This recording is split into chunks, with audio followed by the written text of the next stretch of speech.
everyone, it is Satellite, and today we're going to do something a little bit different. As I promised in my last episode of Call of Duty Advanced Warfare Blind, today I'm going to be sharing with you some League of Legends. Now, before I start speaking of the gameplay, of what you're gonna see and how I'm playing, I wanted to let you guys know that I wrote a guide on this on Garen on MOBAfire.com. Now, I'm going to upload it on LolKing as well, because I think having the same guide into two different places is smart, because more people get to see it, and I think it's good because people underestimate this champion too much and they think he's useless, but I'll prove you wrong. He's not useless at all. So you're gonna get to see proof of what I say being true. So I wrote a guide on MOBAfire. I'll put an annotation on screen right now, and also I'll put a link in the description so you can go check it out for yourself. And you know, now it's time for me to start speaking about how to build Garen. Now, this isn't the main video that I wanted to make. I wanted to kind of make a video into which I wrote some information on Garen, how to build him properly, all the secrets into playing him, so something like a counterpart to the MOBAfire guide, which is entirely written, of course. But this is not the video, this is not that video, this is just a game that I played very well. It's not the best one. I used to have a gameplay recording into which I went like 16, 4, 20, something like that. You know, I have good scores with Garen because he's my main champion, and I know how to win most lanes with him. But you know, in general, this was a game worth showing that luckily didn't last long, because you know, we destroyed the enemy team. You're gonna get to see a lot of good stuff from me, but I think, I'm not 100% sure, I don't remember exactly, but I think you're gonna get to see some teamwork as well.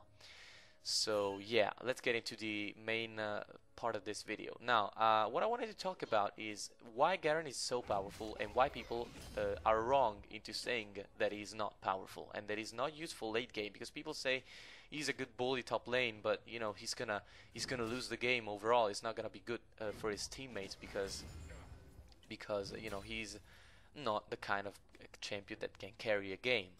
Now, why can I prove you wrong? Garen is insanely tanky. He's insanely tanky. Like, insane is the only word I can use to describe his tankiness, because it's ridiculous. His courage, which is his W, by the way, gives him passively 20% bonus armor and 20% bonus magic resistance.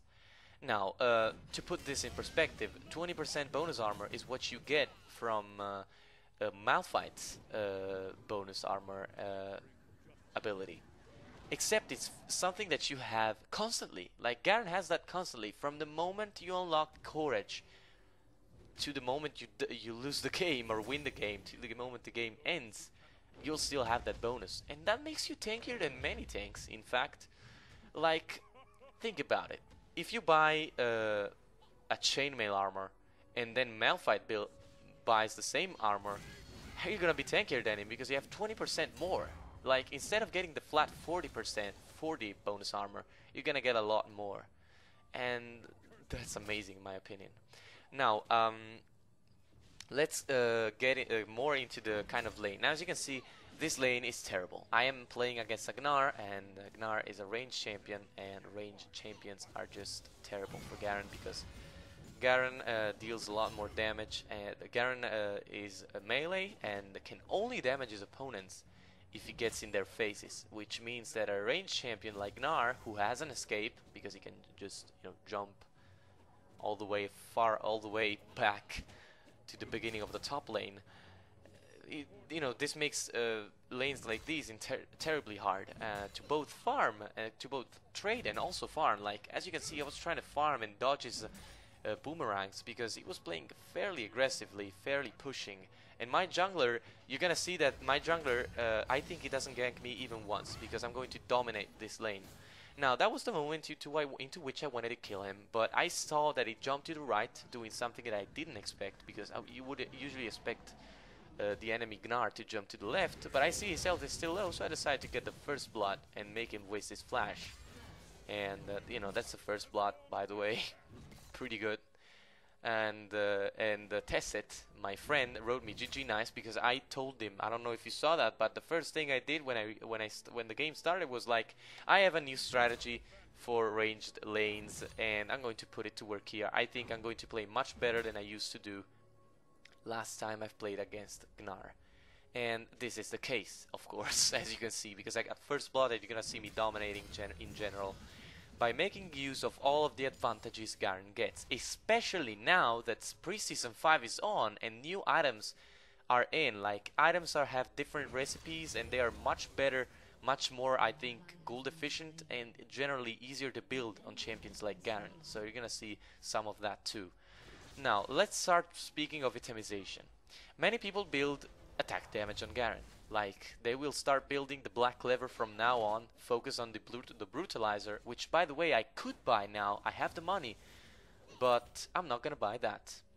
As you can see, I'm thinking if I should go for the Sunfire Cape or the Randuin's Omen. Then I thought, like, Gnar is auto attack based when he's in his mini Gnar form, and which is by the way his most annoying form.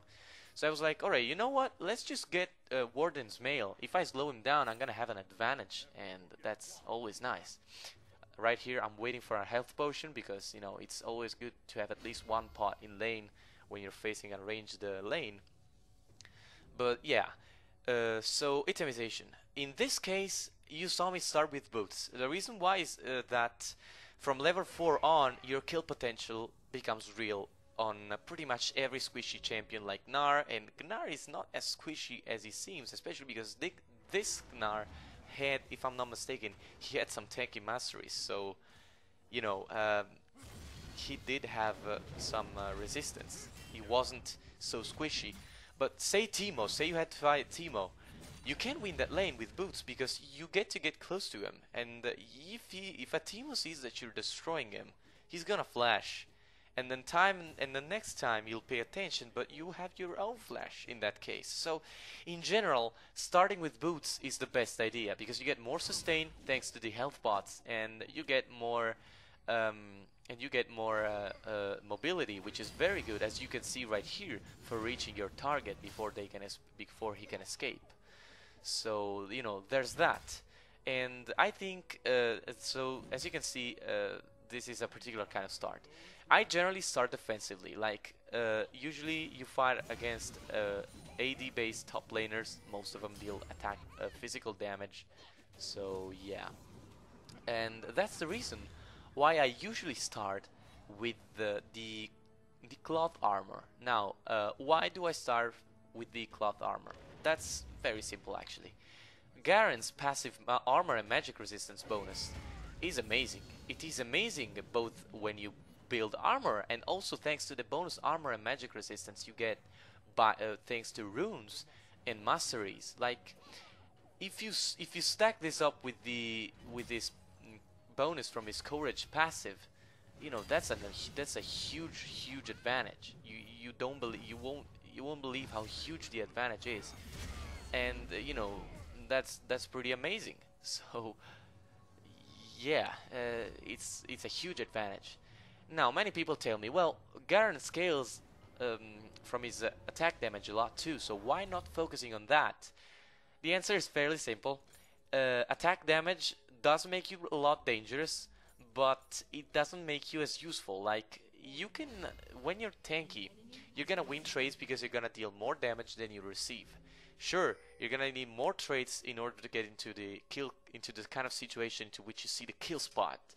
But, you know, Garen can trade so often because he's manaless that it's not that huge of a problem. It's not like, oh man, I need to be as fast I need to kill as fast as possible because, you know, if I don't do it, I'm going to like I'm going to waste my time. I'm going to waste my mana. You don't care about that because your mana is non-existent and your cooldowns are not that high. So, you know, it's really not that complicated overall. So yeah, that's why I think Garen is better built tanky, because his tankiness is a huge advantage and a great weapon against pretty much every enemy in the game. Even assassins don't deal damage to you when you start building tanky, which, you know, is kind of a sign of how tanky you can get.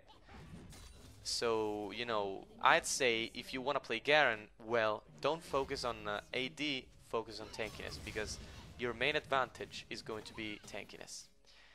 And as you can see here, he is trading with me because he throws his boomerang, he auto attacks me and that kind of stuff. My health just doesn't care because I've got protection from his basic attacks thanks to Ninja Tabi, and I've got protection from his from all of his damage except, you know, when he's like emotionated or something like that. I'm not sure what the ability name for that is. I am protected from basically every type of damage he can deal to me, so there's that. And at the same time, I'm dealing a huge amount of damage to him. Now, that's when you realize why Garen is so powerful when built tanky. It's not like you're gonna be a full tank. Like, you will still deal a huge amount of damage because your scalings are amazing and your base stats are as amazing. So, you know, it's just great. You're going to win every trade thanks to your tankiness, and you're going to be able to, win pretty much every lane because you're so tanky. No matter how much damage the enemy deals, you'll always be able to, like, you know, put up a fight, which is very, very good, and the reason why you should build tanky. Now, I'm going to get into mechanics now because I have explained how I build Garen and why I focus on tankiness rather than on anything else. And the mechanics are fairly simple on Garen. Many people say he's a noob champ because he's very easy to use and it's easy to play very well with him. But I must say I don't share that opinion so much. But mainly because, to be fair, noob champs exist. Like Kyle exists, Ryze exists, and you know, those are noob champs because they're range champs that you bring in top lane. And what you're gonna see now, you're gonna love it, by the way. Bam! Rampage. He got killed in the jungle.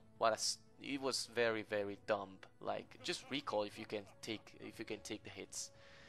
But well, let's get back into mechanics. Now, people say Garen is very easy to use. His abilities are overpowered. His ultimate is overpowered. His passive is overpowered. Everything in him is overpowered, as pretty much everything in the champions that cost 450 influence points. Now, Garen is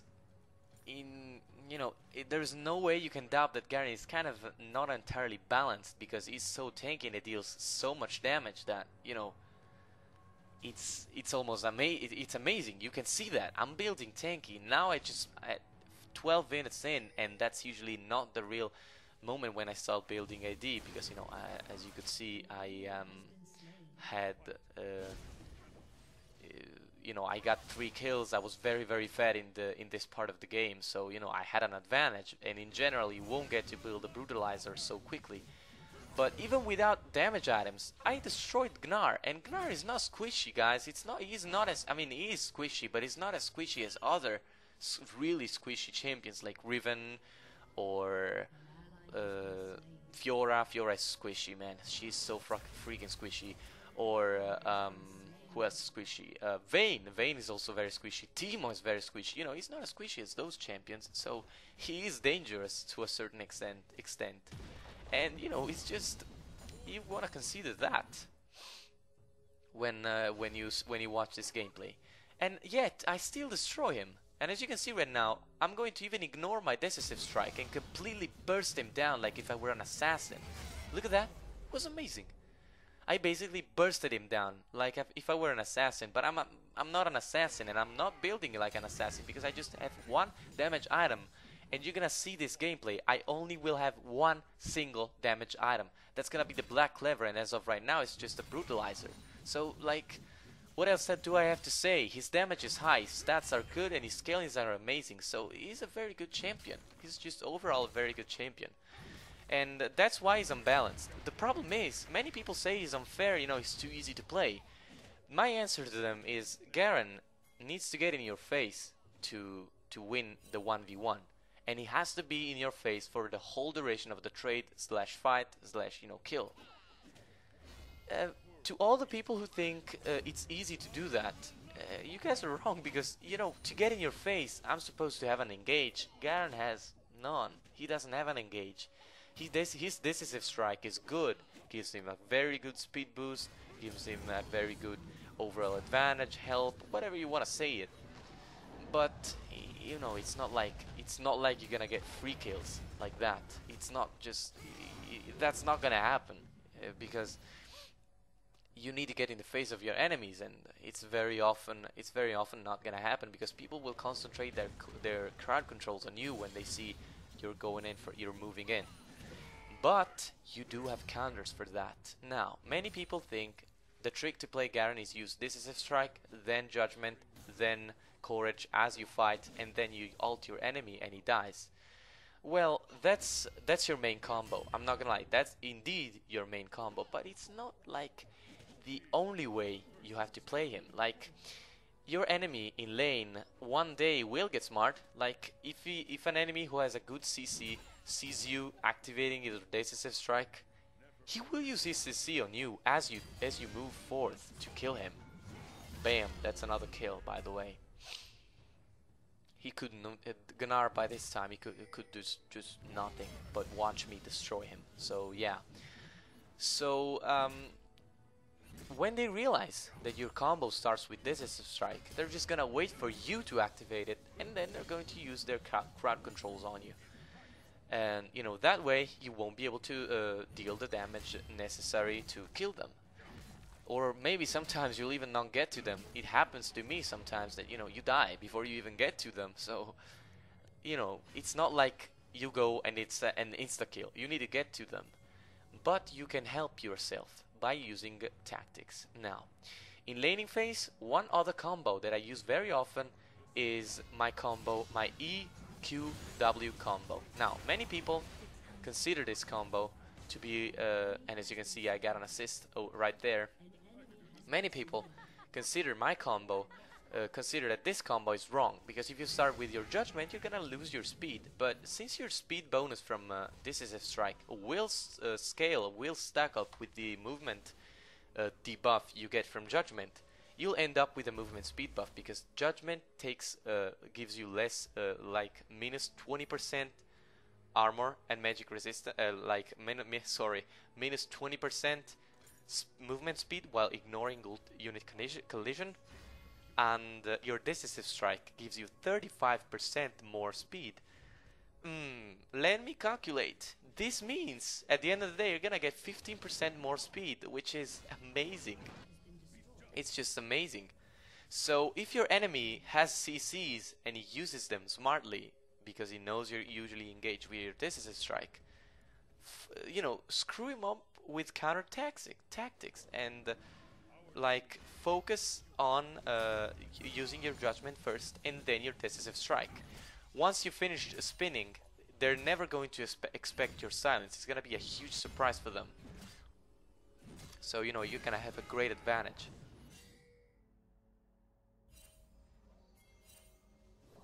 But we're not done yet. Other mechanics include using flash to engage. It's bad.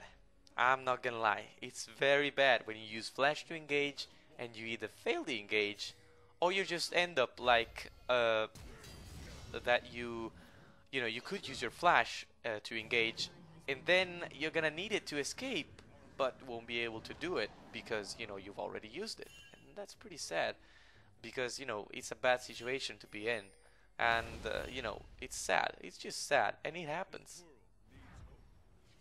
And what you're gonna see here is proper use of my Decisive Strike.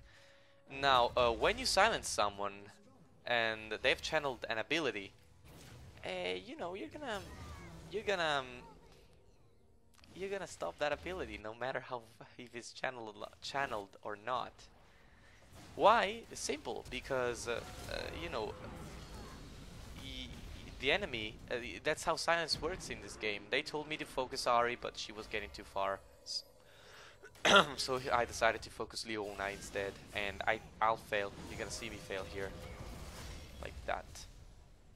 Pretty sad. You always want to focus the squishy targets with Garen, because you don't have as much armor penetration as many enemies that you're going to encounter in top lane, like Darius. Just one random one, and Darius is one of them. He has a huge amount of armor penetration. So yeah, you're gonna see me ignore a lot of damage because I like to destroy towers, making people feel useless as I ignore their damage. But yeah, so engaging with flash, that's good, but that's good, and you should do it.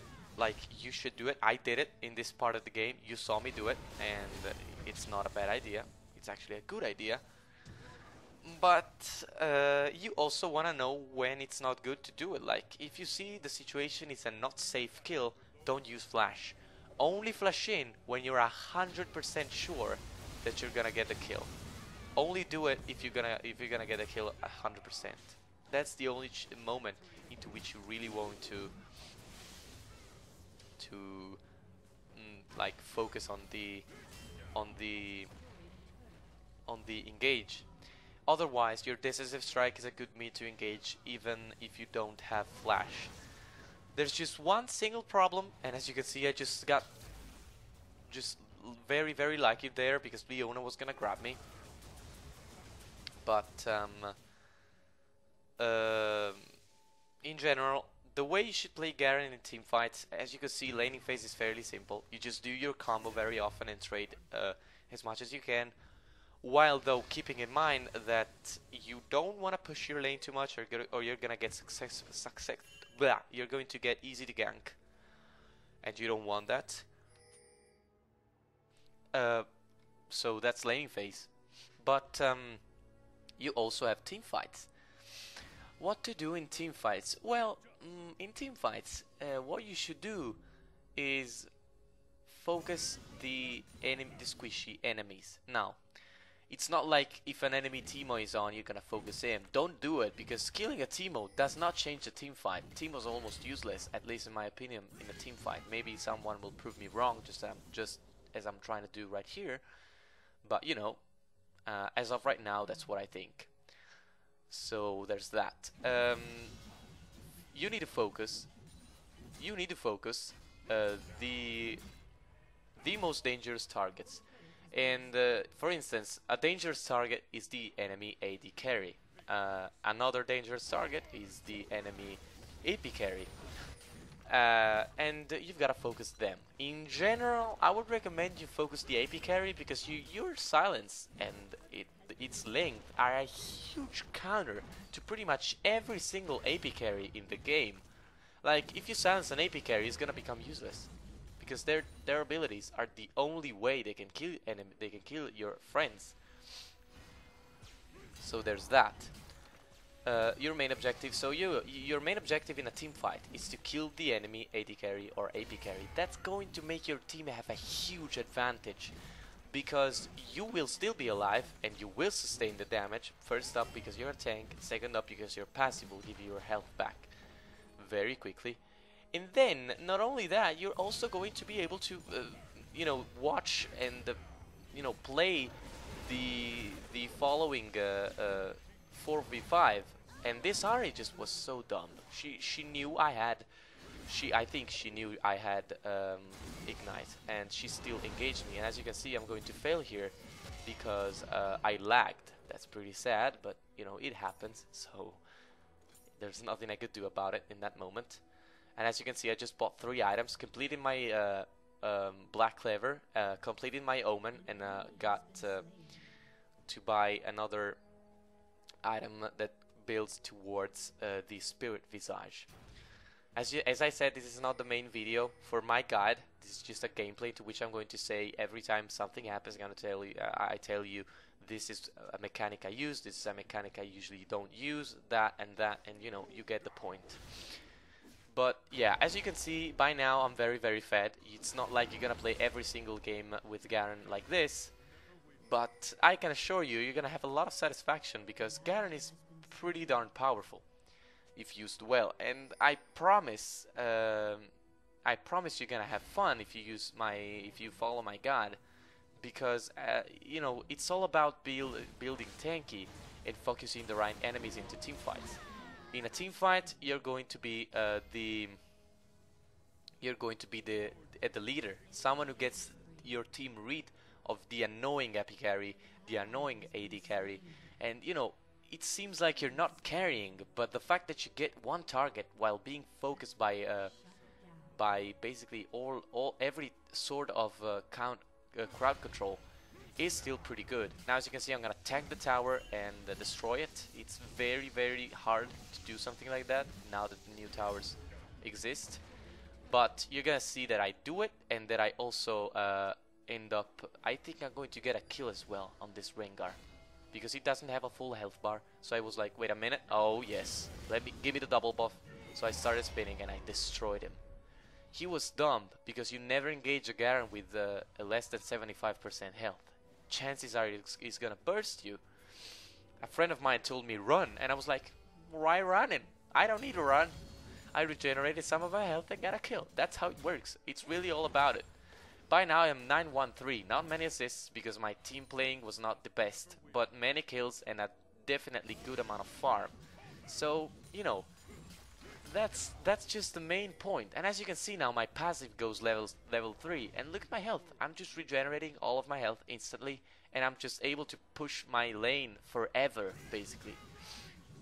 So yeah, that's why I love Garen, because he's a champion that allows you to be completely ruthless. Like, oh, I want to kill, let's focus them. I don't care about how many of them there are, I'll just stay and fight. Check this out. I'm going to try getting their inhibitor, and I'm going to do it like completely ignoring Leona, and Rengar's going to come here soon, and I'm going to keep ignoring them, just like I don't care.